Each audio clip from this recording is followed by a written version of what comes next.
Today's episode of Socially Democratic is presented to you by Dunn Street. Dunn Street is a campaign agency that specialises in community organising. We only work with people that want to build power to make the world a better place, including community-based organisations, trade unions, progressive businesses and social democratic parties across the globe.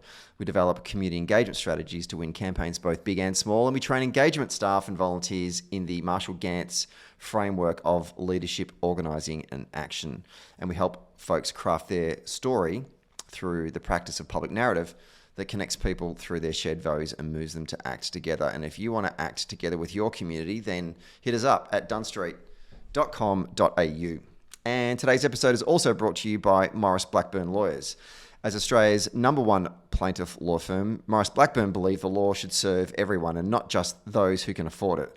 Maurice Blackburn have helped influence some of Australia's most important legal decisions, including equal pay for women and Indigenous workers, and helped over 500,000 Australians get compensation they deserve. Maurice Blackburn Lawyers, experience you can count on. Hello, and welcome to another episode of Socially Democratic, your weekly centre-left politics and organising podcast that drops every Friday and dives into the progressive campaigns of the day and the people leading them from home and abroad. And we kind of are going abroad today. On today's episode, we're going to be talking to Tom Goodhead, who is a lawyer based in the UK that is taking a case against BHP Billiton, seeking damages for the Mariana mining disaster that happened over 8 years ago in Brazil, in which 19 people tragically lost their lives. And then from that disaster, there's been an environmental impact in large communities in southern Brazil. It's a case and a campaign that's being waged both in the UK, in Brazil, and also in Australia. And we're going to be talking to Tom about that today. Don't forget to subscribe to the podcast on Apple Podcasts, Spotify, or wherever you get your podcasts. And if you like the show, leave us a review and give us 5 stars on whatever app you're using. And for all the updates, don't forget to follow Dunn Street on YouTube, Facebook, Twitter, Instagram, and LinkedIn. Okay, let's get to today's episode.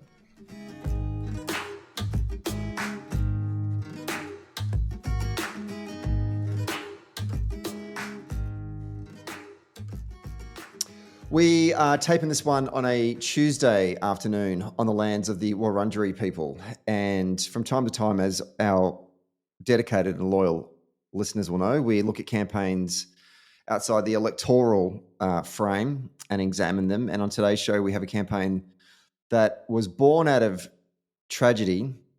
And in order for justice to be won, it's a campaign that is spread across 3 continents, at least, maybe even some more, but we'll find that out in a moment.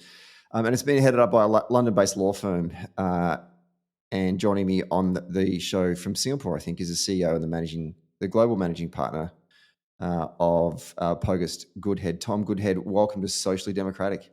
Thank you. Welcome. It's great to be with you. So I haven't given too much away about the actual campaign itself, so I want to hear from you first of all. Walk us through the details of this case that you are currently, and broadly this campaign that you're involved in at the moment. What this disaster in Brazil? Talk us through how this all began. Yeah. So as you said, sadly, this case and this campaign started from tragedy. There was a mining disaster called the Mariana Dam disaster on November the 5th. 2015, where a tailings dam collapsed in Brazil, killing 19 villagers from a village called Bento Rodrigues, leading to a destruction of houses, churches, of largely of three villages, and then the depositing of between 40 and 60 million cubic meters of toxic tailings and mud, which went over a 600-kilometre stretch of the Rio Doce, one of Brazil's longest rivers. It's been called Brazil's worst ever environmental disaster, which, given the amount of mining and other extractive resource industries in Brazil, is saying something really. And so that sadly happened, as I mentioned, November 2015. It was a dam which was operated by a company called Samarco, which was a joint venture between Vale and BHP Billiton. The effects of the disaster are going to be felt for generations to come. The case that I'm involved with is a case that was started in 2018 in the courts in England. The reason it was brought in England is because BHP until recently was a dual listed company between the UK and between Australia. Effectively, there's been no substantive access to justice in Brazil. Now 8.5 years on. Back then, when the case started, it was 3 years post disaster. And this case is an attempt to really seek redress on behalf of the victims and remediation of the environment. So, when this case was first brought to you, did you see it through the lens of support for justice for the victims? Because obviously there's an environmental disaster that's happened here as well, or was it both? Like, how did you make the determination about how you were going to approach this? Yeah, I mean, it was brought to me. The case came about. I met a Brazilian lawyer back in 2017 who represented thousands of fisher folk, men and women and others who fished either commercially or just in order to meet their daily sustenance needs. And they weren't receiving either any compensation or any adequate compensation at all from a foundation, effectively as what we call a sort of a fake foundation, a liability shield that the companies had created. And this is something the BHP have got a form for. They've done the exact same thing in Papua New Guinea before, where rather than properly addressing the environmental consequences and the financial consequences of a collapse of a tailings dam, or they just create effectively what looks like an NGO with a flashy website, but then really just acts as a shield for the liability of the company. But going back to your question, at that time it was largely focused on the clients I then first represented and looking at how you would obtain financial redress for them, because they're people in Brazil. The socioeconomic realities of the country are people that are living on a couple of $100s a month. The vast bulk of those that I first represented there. But as I started to study the case and then started speaking to mayors of various municipalities that we ended up representing in the claim in London, as well as large landowners and members of indigenous and traditional communities in Brazil, then the focus also shifted to remediation as well. Now, the Brazilian federal government and the states, they have claims in Brazil where they're still seeking to force the companies to properly remediate the environment. But there's a crossover between that and also the claims that our municipalities and landowners and traditional landowners are bringing. Okay, that's interesting. So I'm interested in the people that you're seeking to that you are representing here. Just describe these communities that were directly impacted by the dam disaster. Who are they? What are you've touched on a little bit about what their lives are like, but what do they do? What's their stories been? What kind of stories can you share about how this disaster has impacted directly on them? Yeah, so I mean, we represent around 700,000 people in the claim, and so I use the analogy in the UK that's kind of a city the size of Leeds or Sheffield. It's a huge, vast array of people, businesses, members of traditional communities, mayors, everything. And so, given the scale of the claim, you have everybody from different walks of life who are impacted in one way or not by this disaster, but in terms of people that suffered the most direct impacts, they were the villagers who lived effectively directly within the area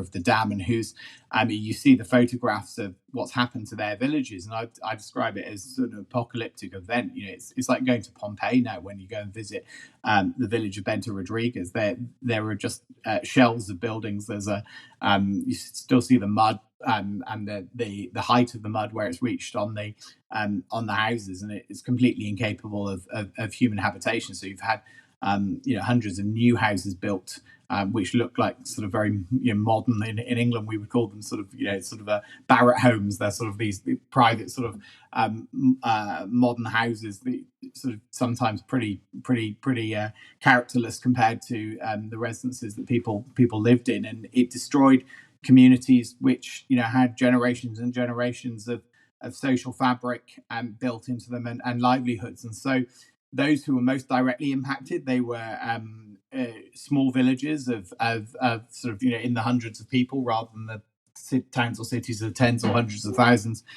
and they had people that worked predominantly in agriculture, but also in working in the mine itself. And that's one of the disconnects here, is actually, these communities, the directly impacted communities, they relied upon the jobs that Samarco provided in relation to mining. They were, just like in Australia, I know you very well paid jobs, much more so than the prevailing sort of average wage there. And so when the disaster happened, as well as the short-term and long-term environmental impacts, it was also cutting off people's income. And that's the we represent families of those who lost loved ones in the 19 who died, as well as I say, all the way down the river, more than 600 kilometers.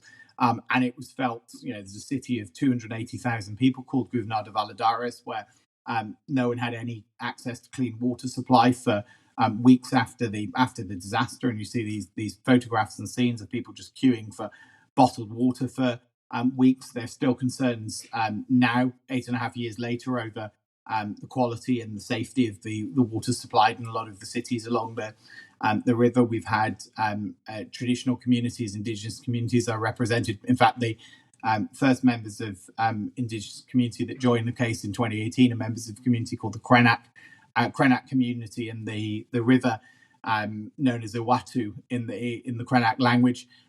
Really, the entirety of their sort of traditions and rituals associated with life involve the river. So birth and death and coming of age, religious worship.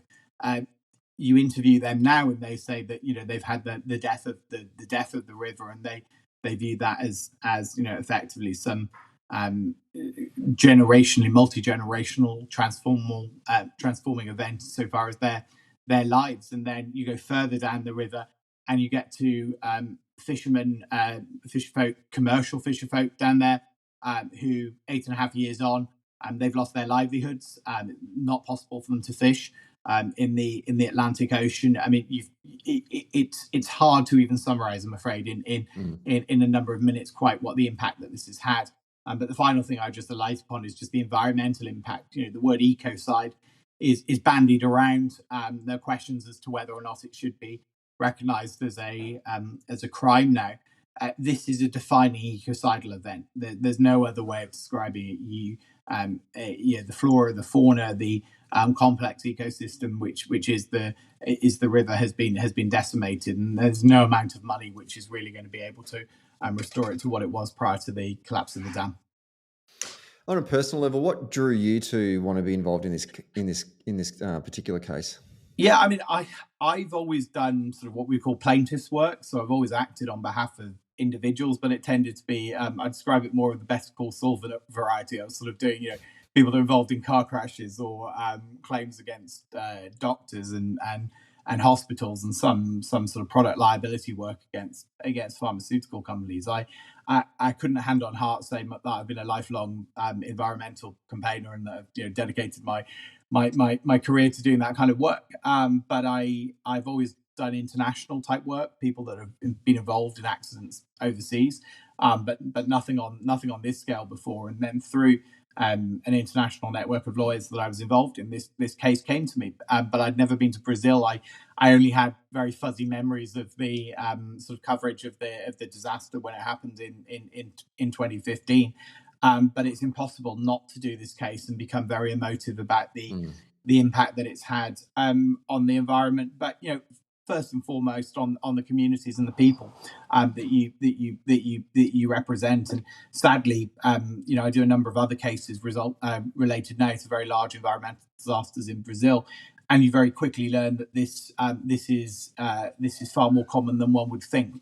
Not necessarily on this scale, but there was another collapse of another tailings dam called the Brumadinho tailings dam in January 2019.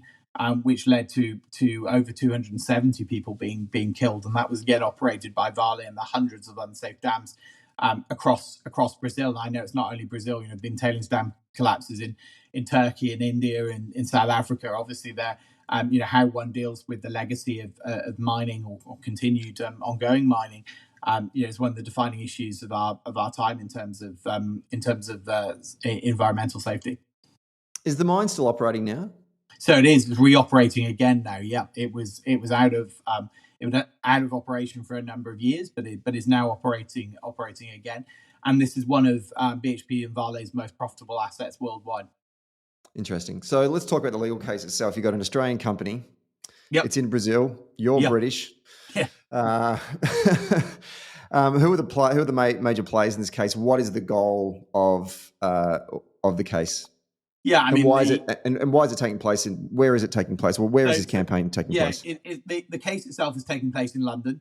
That was because, as I mentioned, BHP used to be dual listed between London and Australia. It probably could have just as easily been, or in fact, even more easily been brought in Australia, to be honest. But that was sort of something that wasn't in our contemplation back in 2018. But so we launched it then. We had a massive battle on what we call jurisdiction, whether the English court should hear it or not. It was initially rejected, but then the Court of Appeal in London allowed it to proceed in 2022. So we spent nearly 3.5 years. And BHP had spent £16 million on legal fees fighting the principle of whether it should be heard in England or not. And that's a whole story in of itself about that case. They even appealed to the Supreme Court, which refused them permission to appeal. So it's proceeding to trial here in London in October. But there's a BHP have brought a claim against Vale, which is also be tried at the same time, which effectively says that, look, if we're found liable to compensate the plaintiffs in London, then you, Vale, have to pay a contribution towards that. So there's the main case, and then there's what I sort of call the sideshow, and it's a rather unedifying sideshow between these two large mining companies. And this is all going on, coming up to the 9th anniversary this November of the disaster. These two cases, are they running simultaneously, or is there an order that has to happen here?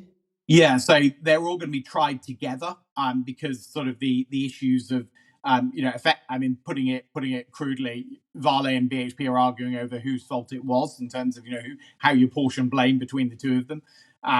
If the claims establish liability, and that involves a factual analysis and a legal analysis, which is sort of runs in tandem to the analysis in relation to the liability of BHP towards the victims. So it's going to be a 16-week trial starting this October. What's your central argument that you're making about why they're negligent? Yeah, I mean, our essential argument is one of what we call strict liability, which means we don't even actually have to prove that they're negligent. It's provisions of Brazilian environmental law, which are also replicated in other countries' environmental law systems, which basically says polluter pays. And that means that if you've assumed the risk of a mining activity, if you've financed it, if you've benefited from receiving billions of dollars of dividends, if you've had operational control over it, then if a polluting event occurs, then you're liable. So you don't even have to prove negligence, and that's the primary argument that we're making under Brazilian law. The secondary argument is effectively one of negligence, which is saying that, well, look, if we were wrong on that, which we don't think we are, but if we were wrong, then you owed effectively duties of care to the victims, and that you've acted in breach of those duties. And whether it's the first argument in relation to polluter, or whether it's the second argument about a breach of duty, as well as also a breach of the sort of corporate duties that the company owed to broader society rather than solely its shareholders, which we're also arguing, the evidence is overwhelming. I mean, I'm in the middle at the moment of what we call the disclosure phase, which is sort of the discovery phase, where they're having to provide all of the documents, emails, messages relating to what they knew or didn't know, what they did or what they didn't do in the years preceding the disaster, as well as in the immediate aftermath of it. And there are countless references to concerns about safety associated with the dam, warnings, and then decisions which were made effectively to prioritise profit over safety. So in terms of what was known or wasn't known, or missed opportunities, that's all going to be exposed at trial if it goes to trial. So why did the dam break? So, I mean, it's not a straightforward question, actually. There are all sorts of different theories put forward in relation to it. So it's been everything from earthquakes, which I think was suggested by Vale, independent of any sort of fault on their part, towards what was effectively the consensus, which was effectively the process of liquefaction. So putting it in very straightforward terms, they'd effectively just been increasing the level of tailings which had been deposited in the dam to an unsafe level, and then that leads to a process of liquefaction, which then would eventually cause the collapse of the dam. So I mean that's the basic story is one of depositing too many tailings into the dam, leading to that process of liquefaction. Pardon my ignorance, because I only did an arts degree. What's a tailing? What describe what that is? Yeah, so a tailing is effectively a byproduct, the waste product of the mining itself. So when you're mining and you're extracting the iron ore, this is effectively the residue. So it's the leftover part from the mining process. Right. Okay. And so what happens when there's too much of this in? Is it actually in the water in the dam? Does it create exactly? Yeah, where there's effectively too much in the dam itself. And then again, I'm a politics major, not an engineering major. So I'm afraid if I try to give you a very detailed technical explanation of this, I might not be doing it justice. But it's effectively liquefaction is the process that ends up in the generating of a liquid, which then that's what really causes then the release of the mud and the water, and effectively the collapse of the dam. So it's almost like just the building of the pressure and the pressure and the pressure, and then when it's too much, it bursts. Okay. Let's talk about so you've got the legal case running in the UK. Yeah. What does the campaign look like on the ground in Brazil? What work's been done there? Yeah, so I mean, it's campaign is the right word to use, because I mean the analogy between the work that we do and, for example, a sort of a traditional political campaign or activist campaign is a very apt one. When you've got over 700,000 people that you represent across a vast geographic area, and also when they've been waiting so long. This case has been going on for nearly 6 years now.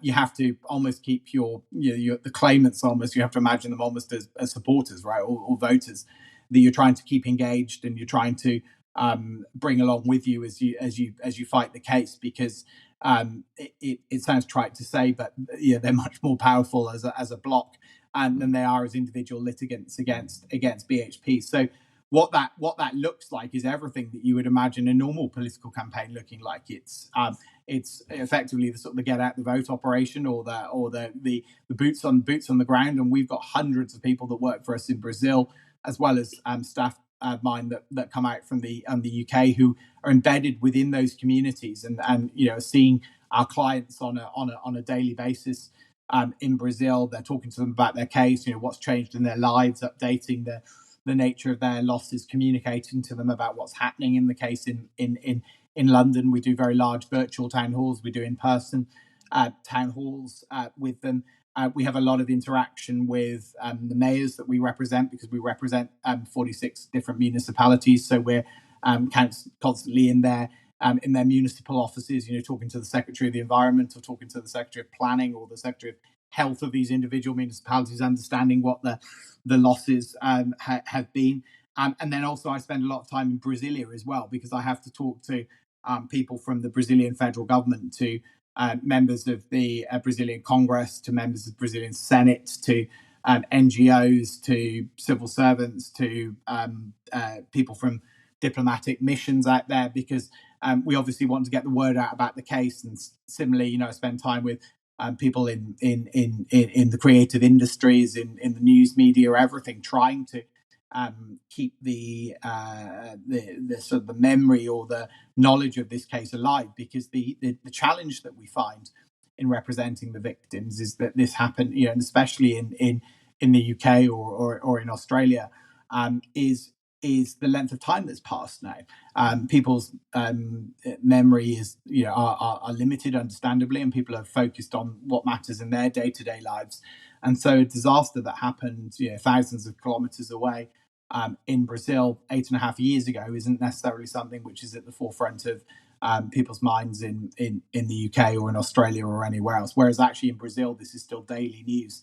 This is the fact that the claims, not our class action in England, but the fact that the claims brought by the Brazilian federal government and the states still haven't been resolved in Brazil. So there's no sort of definitive resolution to the Mariana Dam collapse from a financial perspective or from remediation.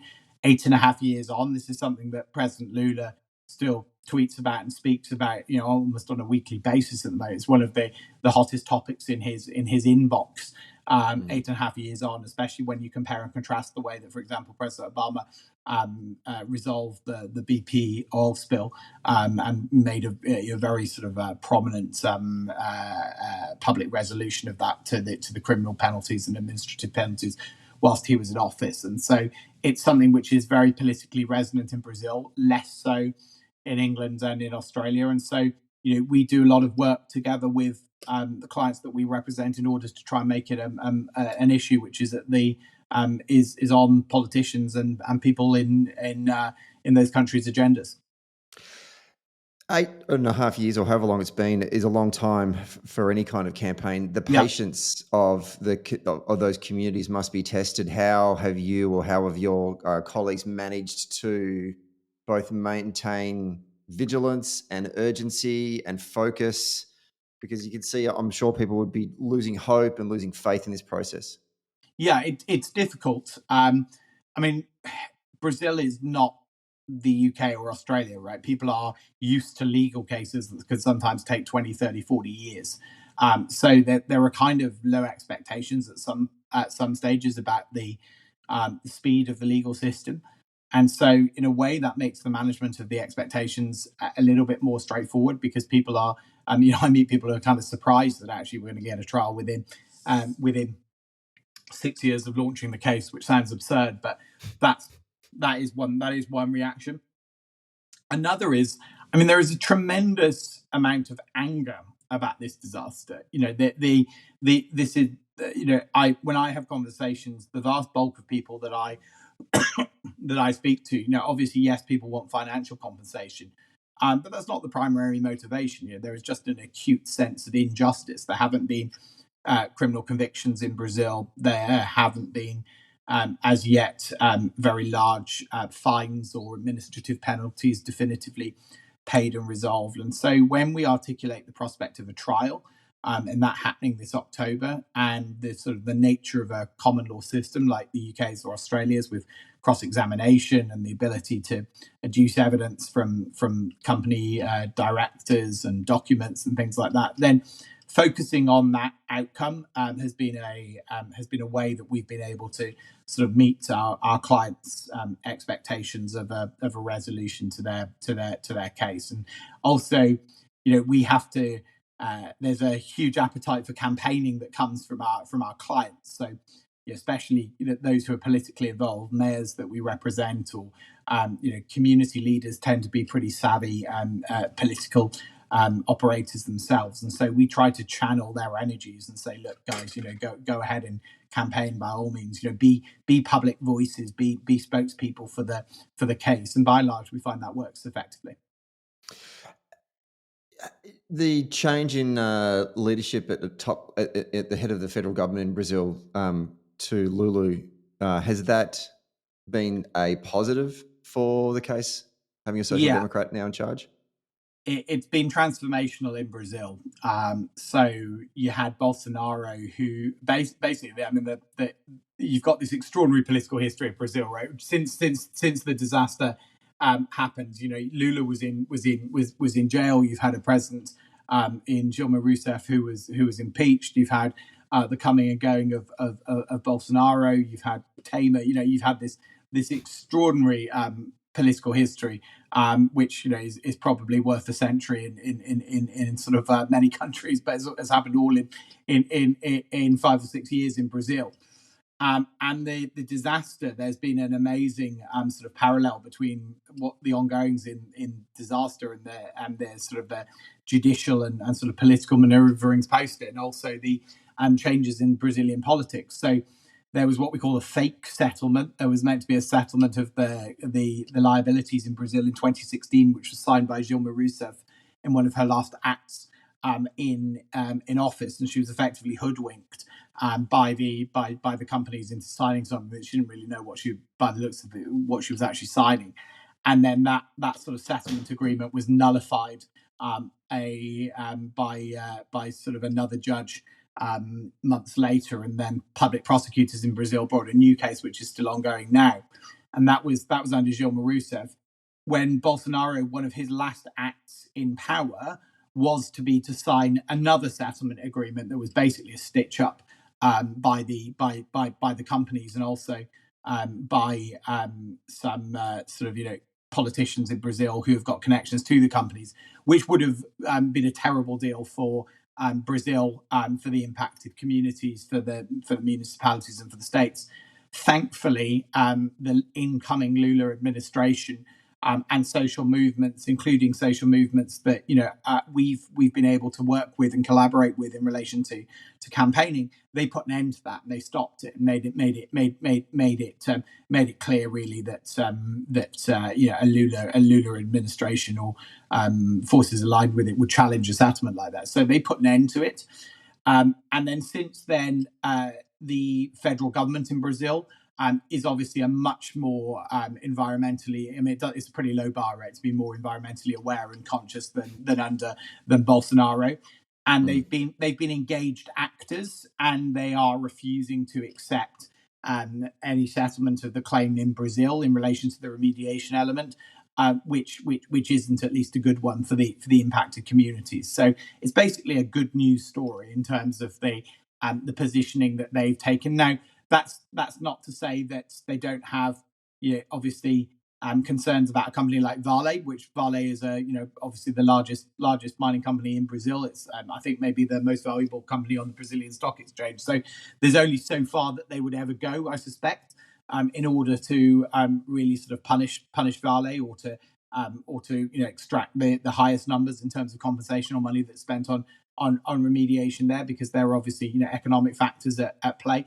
But the long and the short of it is it's much better than it was under Bolsonaro. I was fortunate enough to visit Brazil for the first time in January this year on a vacation, and went to Rio. And when we're getting a cab from the airport to our hotel, the cab driver was giving us the sort of the down low on British history. And one thing that struck me, on Brazilian history, one thing that struck me is that the how mining is such an important component to the Brazilian economy, and then therefore with that power, I got a sense, like he was pointing out all the major buildings in downtown Rio were all the major mining companies. So there's a lot of power that comes with this. So I'm assuming that this really is a David v. Goliath type of campaign, right? Hugely. Vale, BHP, obviously, the parallels between Brazil and Australia are quite uncanny in that respect. These both economies that have boomed during commodities booms, that rely heavily upon the mining sectors and extractive industries in order to grow, and then also where people have substantial political power, economic power associated with the very largest companies. It's a BHP or a Rio in Australia, and then it's a Vale in Brazil, but it takes on a different magnitude in Brazil. There's obviously lots of analyses of corporate power and the impact that can have on politics in the UK or in Australia, but it's just different in Brazil. There's an extent to which obviously BHP is a powerful company in Australia, but in Brazil that power filters its way all the way through for Vale, all the way through the judiciary, into election campaigns at all levels, from president right down to mayors, and influence is something which it is intangible and tangible in all of those areas. And yet Brazil, I think, is maybe second only to the US in terms of the amount that it spends on election campaigns. Extraordinary amounts. sometimes millions of dollars for mayoral elections for small municipalities. And there's a vast gulf between the funds which are declared as being spent and the reality of what actually is spent. And the mining companies are very sophisticated operators in terms of procuring political and judicial influence. And so, what your cabbie said, I'm sure that would be replicated wherever you are in Brazil, and particularly so in Minas Gerais. The state where this happened, it is, as the name tells you, it is a mining state. Vale is called Vale do Rio Doce, the Rio Doce being the river which has been impacted by this collapse. Let's talk about the campaign closer to home here in Australia. What role does Australia and citizens and organisations play in putting pressure on BHP here in Australia? I mean, yeah, it's an absolutely vital role, right? I mean, BHP, I described it as an Anglo-Australian company and a dual-listed company previously, but the reality is it's an Australian company. It's one where a company BHP's size and influence and power has gone through this joint venture to the other side of the world in Brazil, has made billions of dollars of profits from this operation. And then when something like the Mariana Dam disaster has happened, it's been a textbook example of what not to do. It's been, what should you do? You should be, remediating the environment and paying fair compensation as quickly as possible in order to avoid distress and further damage being caused as a result of injustice. BHP have done the exact opposite. They've delayed, they've prevaricated, they've used every legal machination possible. They've used extraordinary deep pockets. They've used the fact that the Brazilian judiciary doesn't have the tools, the weapons really to hold these big companies to account. And that's something that Brazilian judges themselves openly say. So it's not me as a foreigner criticizing the judiciary. That's something they say in their own judgments. That Brazilian public prosecutors say, that politicians in Brazil say, that they don't have the formal mechanisms of accountability there. And BHP have taken advantage of that. And so, what role do I believe that Australia has in this, or actors in Australia? It's to put pressure on BHP to do the right thing. And that's there are also, BHP's got plenty of issues in Australia itself, right? And I'm aware of complaints over pervasive sexual harassment at BHP operations, over concerns over equal pay, concerns over trade union relations, the historic legacy of operations in Papua New Guinea as well as elsewhere in Australia. And then the big sort of disconnect that I see as well is obviously they donated, I think, to the Yes campaign in relation to the voice referendum, and you go on their website, we'll see the public utterances, and there are all these commitments notionally to traditional communities in Australia. Yet in Brazil, we've got members of indigenous and traditional communities, as well as quilombola communities, which are descendants of the freed slave communities. And yet their ways of life being destroyed as a result of the actions of this joint venture operated by BHP and Vale. And there just seems this entire disconnect between, if this had happened, I always use that analogy, if this had happened in Australia, if this had happened in the UK, if this had happened in Canada, could I imagine that we would be sat here 8.5 years on and having a trial like this, or a lack of accountability? And I think the answer is no. You saw how quickly after Chukan Gorge, the CEO of Rio, resigned. I just think it would be totally unsustainable in Australia. But because this is happening in Brazil, thousands of kilometres away, I think they feel an impunity. Do you have any sense that your efforts here in Australia are having an impact on the way that BHP is behaving with respect to this case? Yeah, I mean, I wasn't there myself at the AGM, but I saw, for example, a number of my clients asked questions directly to the chairman of BHP and the CEO at the AGM, and they also had the opportunity to meet with someone very senior from BHP's legal affairs department there. And I think there is something clear, especially also when I've had my clients speak to the Australian media and articulate what's happened and the impact it's had on their lives, and that clearly has a resonance, right? I mean, we've had great engagement from, for example, some of my clients were able to meet with Penny Wong. We've had really positive engagement from the Australian press, including outlets like AFR and the Telegraph, etc. That I understand do have quite deep connections with the mining communities and industries, and I found people extraordinarily receptive to hearing the story. It's been something which just, I think most people just aren't aware of it, to be honest. And I think that's through no fault, right? I mean, why would you be? It's 8.5 years on, it happened the other side of the world. It's not like BHP spend all their time publicizing what happened. And so generally, we found everybody to be very, very receptive to these to the campaign and to the conversations. I think you're the very first person ever to say something favourable at the Australian Financial Review on this podcast. So congratulations on that on that one. I mean, I just think it's hard. It's hard with the human impact that this tragedy has had, and it's very hard to just disregard that, right? And I think that's whatever one's political views, that's something that really ought to sort of kind of cross party lines or ideological lines, is the fact that people have had, I mean, obviously that you can come at it with a certain cynicism as I do, but I do think genuinely that it's had when people hear those stories, it really does have a substantial impact.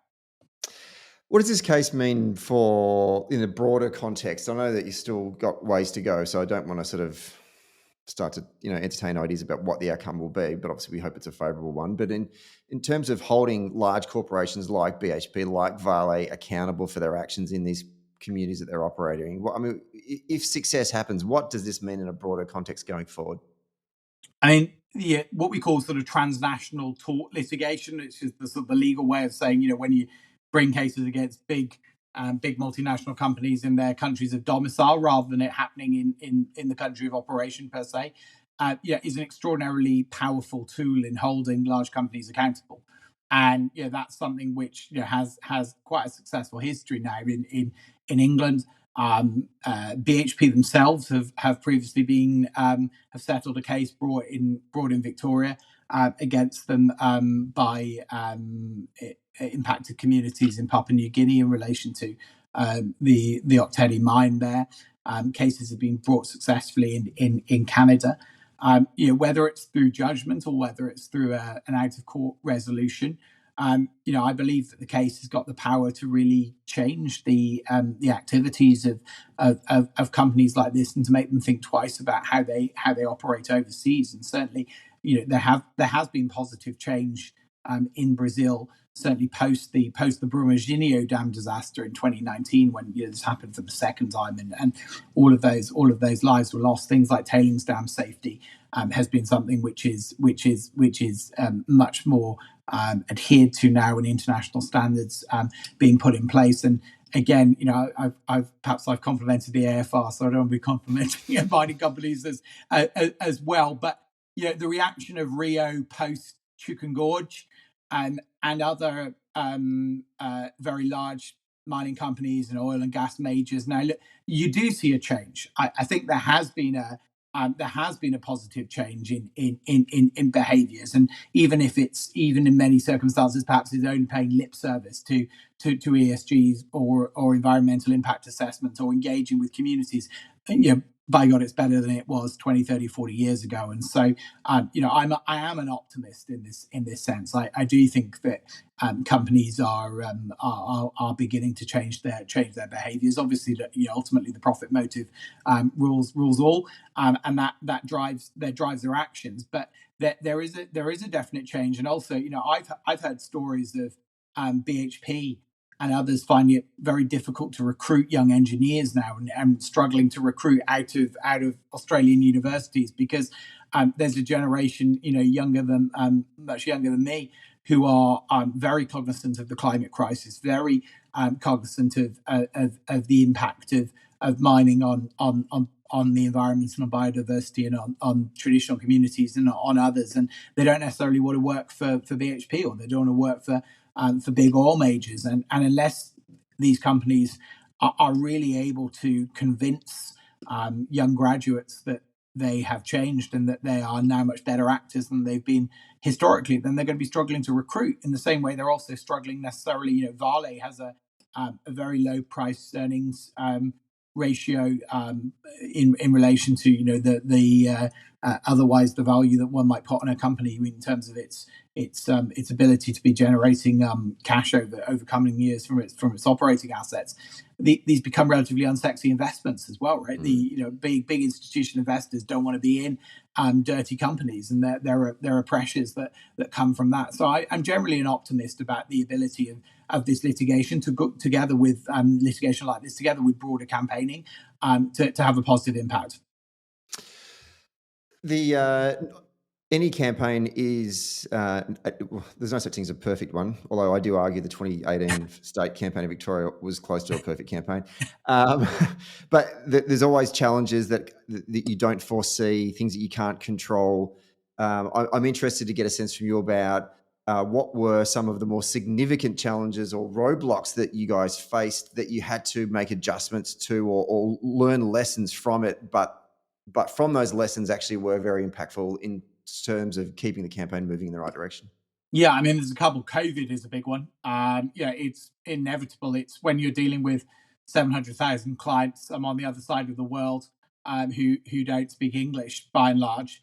That's a challenge in of itself. But keeping them engaged, keeping communications with them, reminding them about the case is much more difficult via Teams or Google Meet than it is, frankly, being embedded in those communities and seeing them face to face and earning their trust and working with them. And so the epidemic was a substantial challenge to us in terms of how we kept communications going and motivating. And then even when travel opened up a little bit, we were still dealing with red lists and hotel quarantines and all sorts of things, trying to get my lawyers to Brazil and get people from Brazil where necessary to the UK. So that was a substantial challenge. A second one that I think will be familiar to anybody who runs a political campaign is just finance, frankly.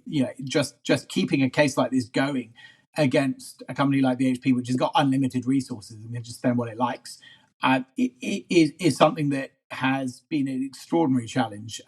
This case has cost probably north of £100 million now to bring on our side, and which I think it's probably bigger than even a presidential campaign in Brazil in terms of expenditure.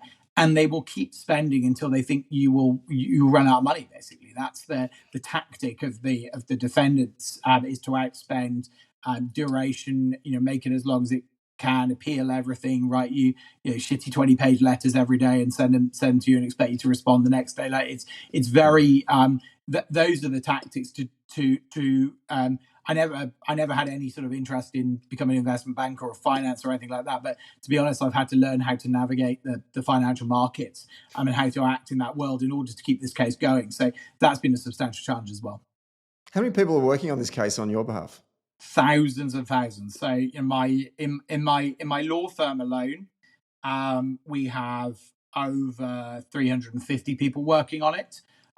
Those are a mixture of lawyers and paralegals and communications professionals and others. And then we have close to 4,000 what we call Brazilian co-counsel. So these are lawyers in Brazil that sort of represent the clients and then also engage with us as well. So it's a small army. Unbelievable. That takes organisational capacity in itself. Really impressive stuff. Tom, so thank you so much for your time today, coming on the show. I really do appreciate it. No, I appreciate your time. Thank you. It's been great to chat. And we wish you and the rest of the team, both in the UK, Australia, and in Brazil, the best of luck. And we hopefully you get a great result come. Thank you so much, and we'll keep in touch as the case progresses. Thank you. Cheers. Thanks. Bye.